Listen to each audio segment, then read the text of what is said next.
Hi, everybody. Welcome to this episode of Move with the Military podcast. Today, I am super excited. I brought Amy Clagett, and Amy is a veteran herself. She is a realtor. She has Lost Soul Connections LLC. She's also a veteran service officer. I should specify a Navy veteran. You're U.S. Navy. And you're a realtor in Oregon and Idaho, which is an area that I am not intimately familiar with. So it's been really interesting learning about that area from you. So, Amy, welcome. Yeah. So tell me, like, the name of your brand, the Lost Soul Connections LLC. Tell me how that came about. I was told to think of a business name, and I I don't know. I don't tend to be creative. I guess I had an Einstein moment. Um, a lot of us are very lost when we get out of the military, and uh, not that we're like wandering around bumping into walls or anything like that. We just tend to. It's very unsettling making that transition from being told exactly what to do and where to go and how to do it, and you're going to eat at this time and you're going to deploy at this time, or you're going to do this or that. um, so with real estate, what are you doing? You're making connections, right? That's what you're going out and doing. You do it as a lender as well. You're going out and you're so it was like lost soul, making those connections. I love that. I I don't know that you've ever actually explained that to me before because I didn't ask that question. So I'm glad that I did. Yeah. And it really, I'm sure, resonates with a lot of veterans and assisting them with that. So how do you plan kind of to do things differently as a realtor with veterans in what you're doing today? So there's a lot of, as I've learned, there's a lot of misunderstanding that is on both sides, I think, with the VA loan. Mm-hmm. And it's kind of understanding that process. You have sellers that, they've listed their home. For instance, when I was going to look for a home, I'll take that, and I made an offer on a home, and I was, doing my earnest money and things like that. And the sellers wanted more earnest money because I was using a VA loan, and they felt like I didn't have enough skin in the game.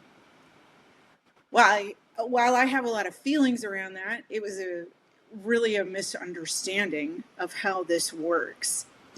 You also get a lot of, uh, well, gee, must be nice, to have that Oh, benefit. wow. Yeah, must be Sure. nice. My Yeah. favorite response to that is, well, that recruiting office was open to everybody. So, 100%. Gosh, it is. Wow. That's just it's, painful to hear. yeah, it's an earned benefit. It's not something that, I'm entitled to. I mean, I had to go earn it. Yeah. Well, and there's veterans that didn't earn the entitlement for to utilize the VA loan if they've got a dishonorable discharge, just because, you still have to serve honorably. Yes. Right. And so, yes, it is sad, honestly, the misunderstanding and just the whole vibe around the VA loan. And to that point that you don't have skin in the game. You want to say, really? No skin in the game, huh? Okay. And they're some of the best performing loans for that matter. Yeah, it is really, it's really sad. So, Yeah, they're truly a gift.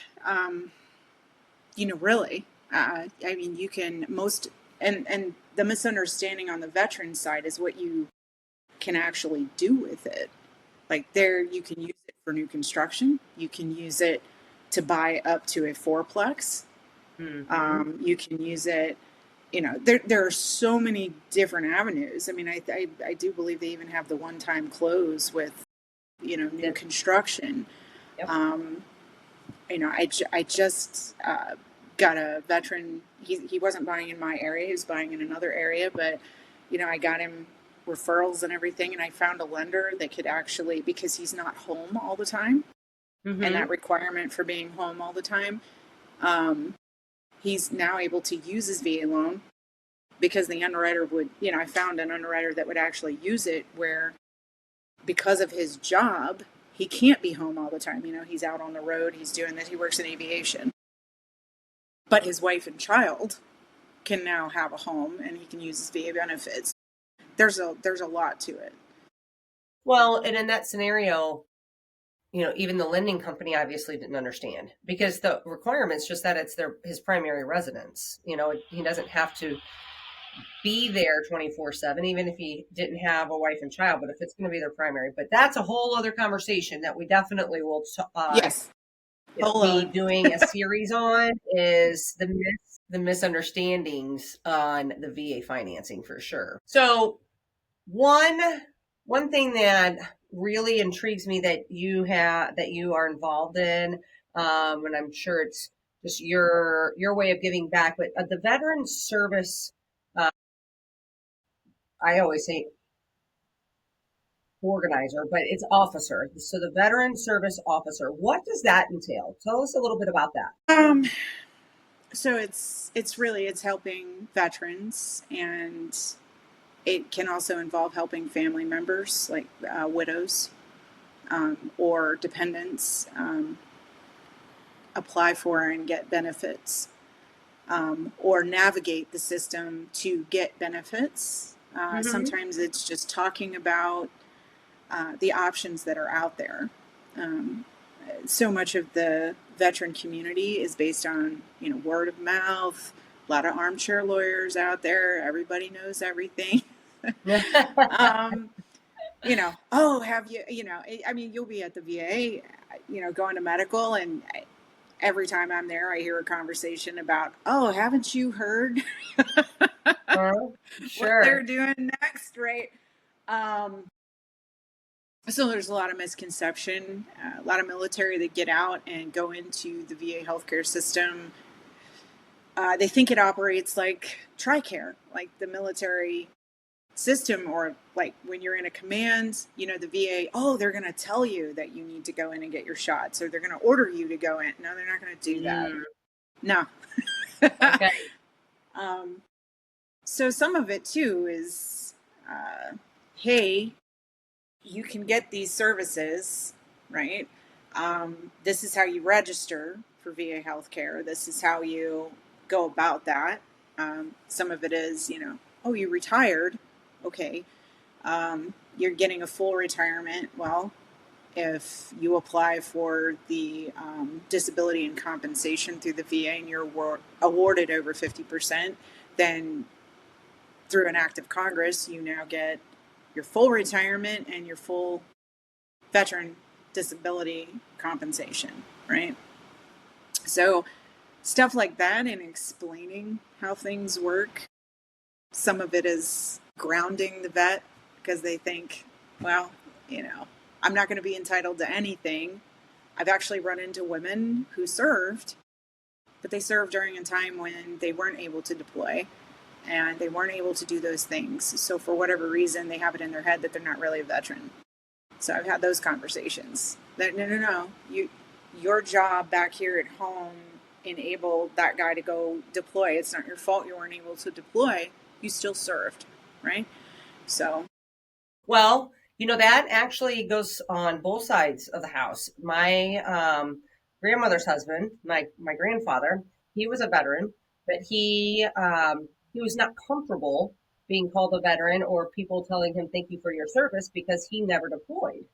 And I said, it is not your fault. There was not an active war and you did not get yeah, orders to deploy. You still signed up. You still made the dedication and the sacrifice to spend that time in service and were ready and willing to go at any point in time. So I think that happens on both sides of the house for sure. Absolutely. So how does somebody find out? Like, how do they get in touch with the VSO? Where can they find contact information? Is it specific to areas, or tell me, like, explain that to me. No, so I've mainly as a VSO operated under the DAV, but any veterans organization, generally VA hospitals have a state uh, through your state. Each state has its own veterans department. Mm-hmm. So, I mean, really, it's an easy Google search to find. Um, the problem ends up that not all veteran service officers are created equal, right?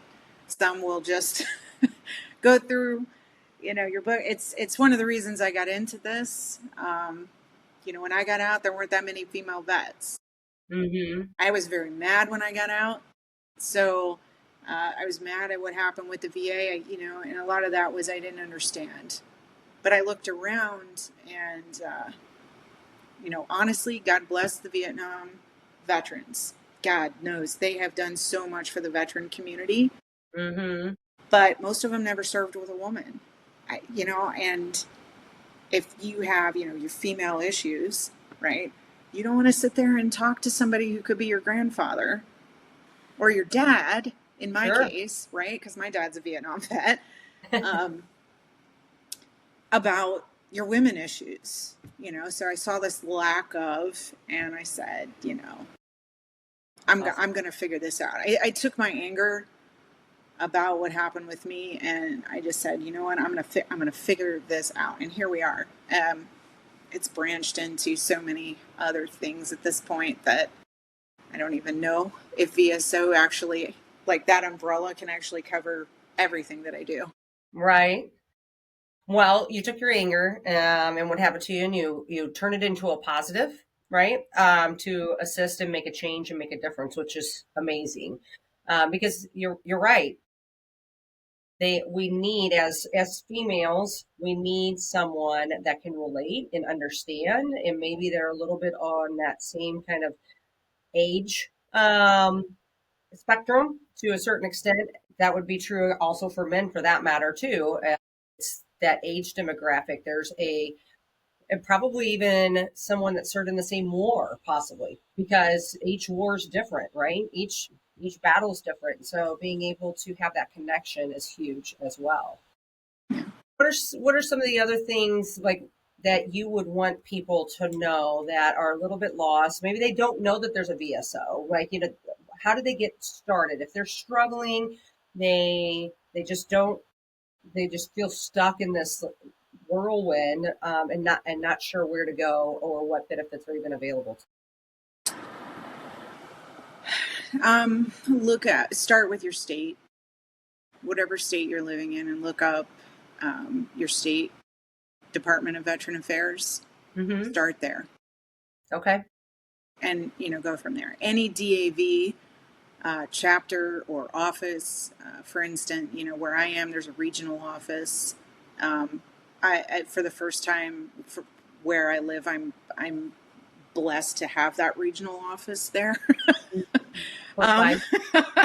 I've never been this close to one in the different states I've lived in, so it is kind of nice, but that's where you want to start. Okay. Your DAV, VFW, there's tons, in this area, there's a Mission 43. They have resources. There's really a ton of resources, but I would say start with your state, because they're going to have representatives, and then they're going to know, people. There's also, in almost every city, there's vet centers, and they're actually for counseling for mental health. So Mm-hmm. even if you've had a less than honorable discharge, but you were in combat, you are entitled to go in there and just get counseling. It's not medicine, it's just counseling. And they have groups as well. Most cities have them. You look up vet centers. Okay. Once you cipher through all the, veterinary centers, you'll find, you'll yeah. You put in vet, you might get a couple dog centers, but that's not for you. So just go on to the next. uh, So you referenced all the different cities you lived in. That is a story in itself. So Yeah, tell us yes. a little bit about that history with you. Um, one of the hardest questions to answer is where I'm from. Yeah, So I can I was born imagine. in Pennsylvania, but I have almost no memory of living there. I primarily grew up right outside of DC on the Maryland side, um, which is, it's just what it is. Um, Hmm. I joined the Navy. They sent me to Hawaii, out of all things. And it's like my first duty station. Oh my God, I'm 18 years old. I'm like, oh, Woo, yeah. after 6 months of being in Hawaii, I'm like, this sucks. No, no, I loved Hawaii. I loved Hawaii. It's just this very, you're kind of stuck, right? It takes 4.5 hours to circumnavigate. That's about what you You got. get Yeah. there, you're all excited, you're going to live there. I had no idea at 18, like, slow down. You got a couple more years, slow down on the hiking trails and going up Diamond Head and going to the other islands and stuff like that. Um, from Hawaii, I had a choice to go either California or Japan. I was like, woo, Japan, here I come. Awesome. Uh, Wow. so I went overseas, and Hawaii is overseas. It really is. It prepared you for Japan, I'm sure. Yeah. Uh, Leaving Japan, I went to Italy, which Oh, doesn't happen very often. You don't yeah. usually go straight from Japan to Italy. Literally, I spent almost 10 years total overseas. Wow. Uh, yeah. And then I came back to Norfolk, Virginia, which the East Coast was where I was trying to avoid all along. But it's, hey, it's going to happen. And then, I ended up on a ship. We went down to South America. We got, went over to Europe. I'd already lived in Europe. So it was, yeah. Um, then I did a stint with NATO, um, the NATO headquarters in Norfolk, Virginia. And then I got out of service from there. Um, my kids were in school, my daughter, teenager. So I Such a wasn't fun leaving the area. time. I wasn't going to Yeah. uproot them and move them again. I mean, they'd pretty much been in Norfolk. My daughter was 6, my son was 1. It was, they had been there for so long at that point.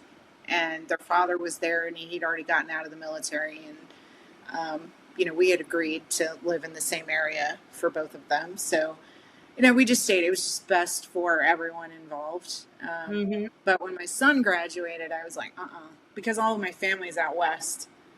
My mom's family's from New Mexico, and my dad's family was Southern California. Everybody's out west. I'm not a fan of the East Coast. Not that it's bad. I'm just not a fan of myself of living there. Right. It's very crowded. It's very crowded Up to there. me. It's Yeah. Yeah, it is. It's not a whole lot of wide open spaces. So I moved to Texas. That didn't turn out so well.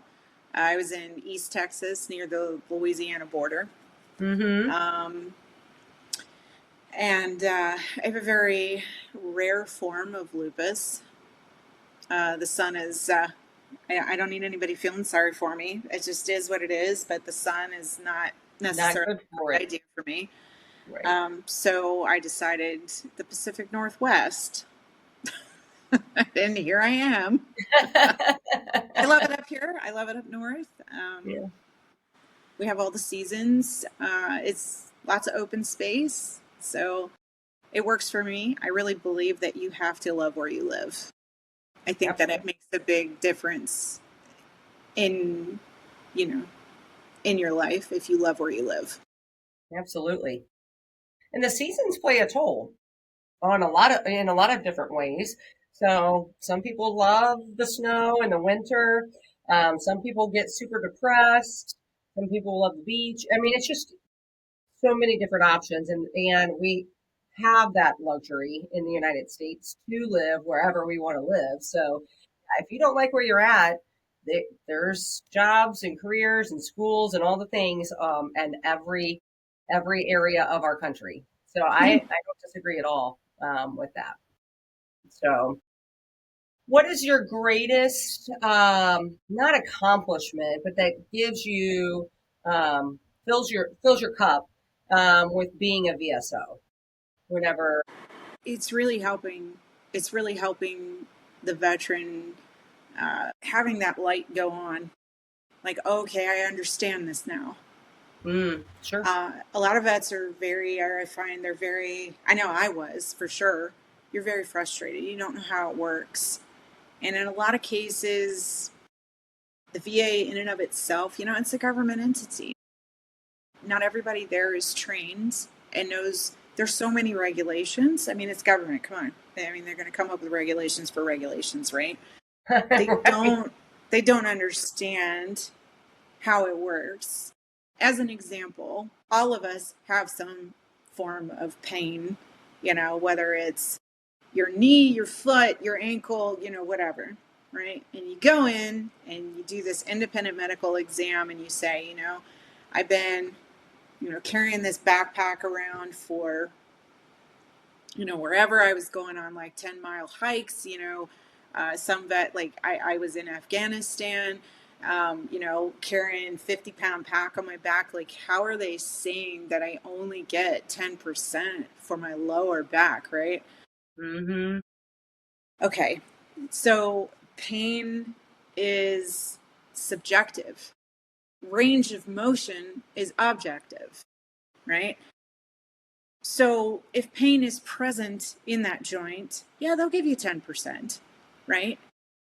If you have full range of motion, you can, do this number and you can bend over and you can touch your toes and do all that, even on your worst day, that's all you're going to get. You're going to get 10%. They can't give everybody, 50% or 100% for pain. We'd all be 100%. Come on. you know, Just a little bit, I'm sure. so Yeah. while I may not agree with how they go about it, at least with that, it's grounded in, okay, all right, it's a range of motion thing, and I understand why they're being objective about it. They're not being subjective about it. And there's loads of different examples. That's kind of the easiest one to, because I injured my knee. It's part of the reason I was so mad. I injured my knee in 1998. And it was the one thing that I complained about the entire time. It would swell up. I had troubles, running the physical readiness test. It would give out on me constantly. We'd be doing drills on the ship, and my knee would, almost not even fit in my uniform pants because it was so swollen. And all they Mm. ever did was give me Motrin for it and tell me, oh, it's just, it's in your head. Fast forward 15 years after the injury, a doctor, in the civilian world, for lack of better terms, does an MRI. I split my quad tendon. That's what I actually did. And the damage was done. I had so much scar tissue in there. Mm-hmm. I did do surgery on it, but I knew that I was told from the beginning that because the injury was so old and it healed wrong, so when the VA kept coming back and saying, you're only getting 10% for your knee, I couldn't understand why. I may not be happy about it, right? But at least I understand why. So I'm not mad about it, and I'm just kind of, you know. But Kind of work what I'm within the system. happiest about is watching that light go on. Like, okay, I understand this now, and it brings the temperature down. So when they do go into the VA healthcare system, um, you're not having this where they're, they have all this anxiety, or they have, all this anger about Mm-hmm. it, and they're not yelling and screaming, and the person sitting in front of them who wants to help them but may not have the information, even though they work for the VA, doesn't mean they've got the information, you know can direct them to the right place and get them to the right place. So do they, when someone retires in their transition into civilian life, are they given VSO resources, contact, or is each person, each veteran on their own to figure this out? No, there's a transition assistance program, or TAP class, as it's commonly called, um, that service members go through, whether you retire or you're just separating. Oftentimes, the VA does come in, and there's a VSO or someone who gives them a resource. This is where you start. The loose link is often you have somebody who maybe isn't in a fleet concentrated area, or not, like, come on, Norfolk, Virginia, there's like 20 military bases around. I mean, up and down the 64, going all the way up to DC to the 95, right? It's a military concentrated area. So in that area, people are getting out, they're getting jobs right away because there's all that, contracting money. If you've got a security clearance, they want, these companies want to bring you on because then they don't have to pay for that. But if you're getting out and you're not in a fleet concentrated area, you're often going home, or you're moving. And while you're told the information in the TAP class, like when you go to your next destination, you may not realize that it kind of Mhm. works the same no matter where you get out. Right. Or that you need to search for that. Yeah. Or retain the information. I mean, it's a whirlwind. I'm sure there's high anxiety, going on with the idea of transitioning out of what their world has been for so many years and what that all entails. So let's kind of start to wrap it up and talk about the importance of having that transition plan. At regardless of kind of what phase you are. That's one of the things that you had mentioned once before, is that having preparing yourself for the transition into the civilian life. And when do you start that? Honestly, if I could go back and do it all over again, I would start day one of boot camp, to have some sort of, like, at least some sort of rolling plan. Like, what do you want to do when you grow up? You know, start getting your education, start getting, use the resources you have while you're in. Um, Learn time management. Go over to that support center on base in the Navy, Marine Corps, Fleet and Family Support Center, Army and Air Force. I'm not exactly sure what they call it, but it's a resource center. Every base has one. Go over, take those free classes about writing a resume. Learn how to do that, because if you joined at 18 and you're not getting out until you're almost 40, you may not know how to write a resume. No, 100%. You might not know what a resume is. Yeah. They didn't Like, are teach you, that. are you serious? I have to go to an interview? What are you talking about?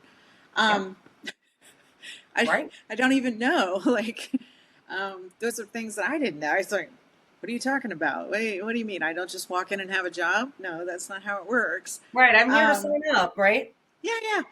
I really felt like an infant when I got out. It was like, I what do you bet. mean I have to do that? What are you talking about? Um, no, just have a plan. For instance, if you're in the medical field in the military, you're not all the way qualified to do medical out in the civilian world. You need to go to school. You need to get additional certifications. Find out, if that's really something you're interested in, if that's something you're doing in the military, find out what the civilian equivalent is. Find out where the jobs are. Find out who's hiring. That in that particular instance, I was very lucky. I was in logistics. Logistics is everywhere. I was in Mm-hmm. aviation logistics, so very fine tuned, as far as that goes. So I was able to get a job, and I was able to do it fairly quickly, um, especially with the experience that I had. But that's not all the career fields, right? No. Some of Right. them won't translate over into the civilian world at all. Like, if you're working in intelligence, your only option is to go for government intelligence, right? Because that's what you've been doing, Mm-hmm. and again, the medical stuff. So start day one. As you get closer to retirement, you want to start, if you are in fact retiring, you want to start a couple years out. Where do you want to go? What do you want to do? You know, use your VA loan while you're in. Mm-hmm. Build. You're going to be transferring, you're going to be, and you might have to deal with tenants or whatever, but I mean, you can use your VA loan, buy a home, buy a duplex, rent out one side, live in the other side, have them pay your mortgage, right? Keep that when you move or transfer duty stations, build that wealth as you go, build up your portfolio. Right. And that can be tough to do, but it's doable. Many have done it. And then by the time you get out, you got the mailbox money coming in, right? So, Yeah. you might have a little bit of time to just go and take a deep breath, but get the certifications, do the things, act as if this is your, last tour of duty and it's going to end. But in fact, if you are retiring, a year out is you want to start looking into those VA benefits, start looking into the benefits you will have, really plan on where you want to go and what you want to do. And it may not be your last stop, right? Because I got out in 2008. I've done an awful lot since then. I got a massage therapy license. I went and worked for an airline. It just, a million and one things. A lot of it was because I didn't have a plan. I didn't know what I wanted to do. I thought that I was going to do my full 20, and, it just didn't medically turn out that way. And that's okay. I'm good with it. I've now done probably more for the veteran community than I ever did while I was in. So I don't regret it. But at the same time, what I do regret is not having a plan and not preparing for that eventuality that eventually this will end. Your military career is going to come to an end. And then the other big advice is, once you have crossed that line, make sure to find your people. And what I mean by find your people, like around here, we have a veteran coffee every Wednesday morning, and it's free. We just go, we sit at a local restaurant down here, and there's just a bunch of us. Sometimes, I haven't been in a couple weeks, but it's great because it's just veterans getting together at a table, and we're all shooting the shit, wondering how we all survived that, right? Or we're talking about, I'm on the Veterans Consumer Council for the VA hospital here. And, the last conversation we had was about access to certain things and making sure that veterans have the access. I noticed one of the clinics wasn't, so it's just find your people, because there's stuff that we've been through that, unfortunately, unless you've worn the boots, unless you've done the deployment, people, no matter how much you want them to understand, they're not going to. No. That's not an issue with them. It's just they haven't had the same experiences that we have, right? So, and there's going to be stuff they talk about that you don't understand because you haven't been out in the corporate world. You haven't done those type of things. Right. So, not necessarily a bad thing, but they're just not, you're going to say terms. I catch myself sometimes talking to people that have never been in the military, and they're looking at me and I'm like, oh yeah. And then I have to break down, the definitions of what I'm talking about. Right. It's like its own separate language. Yeah. Absolutely. Well, I think that's, the biggest thing is, and you're so passionate about it, is having a plan, right? Even if you think you're going to be in 20 years, you're a lifer, you plan on staying in, always should think of a plan, even with building, like you said, building your portfolio while you're in service. And hopefully that message can be delivered to more active duty members, and that will help with the unfortunate situation of, the severe, you're still going to have PTSD, but the amount of veterans that are committing suicide and the depression rates. And it's a shame, it breaks my heart that we don't have a good offboarding, if you will, and onboarding into civilian life.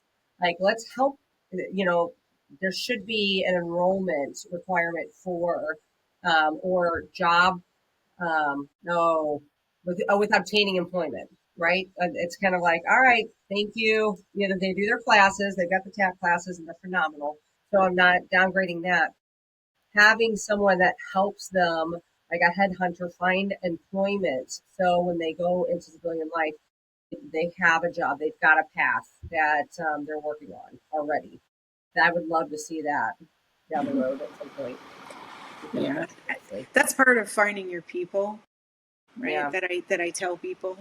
Um, a lot of more senior enlisted people honestly have a harder time. I have found, not always, but in general, they'll go through several jobs. You know, I know an E8 that retired, and I think he's in the last 2 years since he retired, he has worn several different hats and is now on to the next. I think the statistic shows that when you first get out, you might go through, 5 or 6 jobs before you land. Like, hey, this is what I'm going to do. Um, I was a lot more. I would say I was more middle management when I got out, so it was an easier transition in that regard. Uh, Mm-hmm. I don't think any transition out of the military is easy, but just I I didn't have the level of influence in the military that these senior enlisted have, where they are making a difference, where they're leading, over 300 plus people, and they have this mission. And so they no longer, when they get out, you no longer have that influence, Mm-hmm. right? You That's no tough. longer are making that difference. So I have seen where they really feel like they need to make that difference still, because that's what drove them to make that rank in the first place, right? That's what propelled them forward. And they're great leaders. They're awesome leaders. Right. But they're now back down at the bottom, for lack of better, explanation. And you, they have a rough time. It's So a I tough tell a pill to lot of swallow. them, yeah, I tell a lot of them, you need to find your people. Find that group where you can go talk about it, where you can help people. Um, one of the other reasons I became a VSO is because it helped me. Helping others helped me Sure. in a lot of ways. Being able to make a difference, have them understand. And again, it's so much more than that, to explaining how a VA hospital works, to telling other women vets, if you have a problem, like, there's a women's program manager. Don't go to the patient advocate. You need to go to the women's veterans program manager. There's a reason she's there. Because Sure. in 2008, I was begging to be able to get a mammogram. You know, I no longer need to do that because they've put the women's veterans clinics in, and they've done that, and they have, I mean, God, they'll provide fertility treatments now. A lot of women don't know that. Yeah. They'll provide maternity care. They weren't doing that in 2008, right? Right. So a lot has changed, and the VA, they do okay about getting all that information out. They're getting better at it. Let's put it that way. They're getting better. They're At getting least better. they're not going the opposite way. Yeah. Yeah. They're not going in reverse, but they're a little bit, it's like a diesel engine. It takes a little bit to warm up. Sure. Yeah.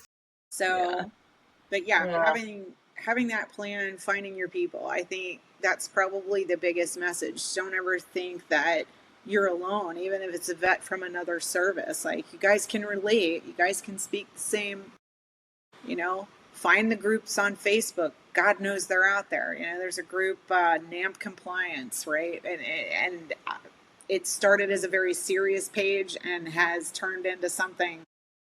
It's hilarious. Um, but there's tons of veteran groups out there. There's women veteran groups, on Facebook. And even if you feel isolated, you can post. I've seen other vets post in these groups saying, hey, I really need help. And the entire community is, There. call me, FaceTime me, do a messenger call, do a WhatsApp call, and we're all there. And I think it's because we all know, we've all seen this really horrible stuff that we're not going to talk about. Yeah. So we understand and we get it. So you're not alone. That's why I mentioned the vet centers. You know, that's for counseling. Vets that have been in combat or experienced military sexual trauma. You know, you're entitled to go to those vet centers and get counseling, and it's free. And it's not part of the main, VA hospital, The red tape and all of yeah, that. yeah. It's not part of that, and so that those centers really can make a difference. And you can even get counseling, let's say, if you got out under less than honorable conditions. So it's providing that assistance to people that need it, served, whatever the reason might be. It's helping each other. You're an amazing person. You have such a story. I look forward to having additional conversations and absolutely. more interviews like this that can share all of the wealth of knowledge that you have to support and help other veterans, which I know is just your mission and what drives you, which is Yeah, phenomenal. You're a wonderful individual. Thank you for you're your welcome. service and what you continue to do to serve. Yeah. All right, everybody. Well, Miss Amy Clagett and Lost Soul Connection LLC. And I will have some contact information if you're up around Mountain Home Air Force Base, so Idaho and Oregon area. I would love to come up and visit. That's going to be on my bucket list. So, Come on, bring it. It's fall too, so it's so that's beautiful right gorgeous. now. We're getting all the colors. Mm, I can only imagine. Wow, very good. Well, we'll talk soon, Amy. Have a wonderful Yes, day. Thank you. you're welcome.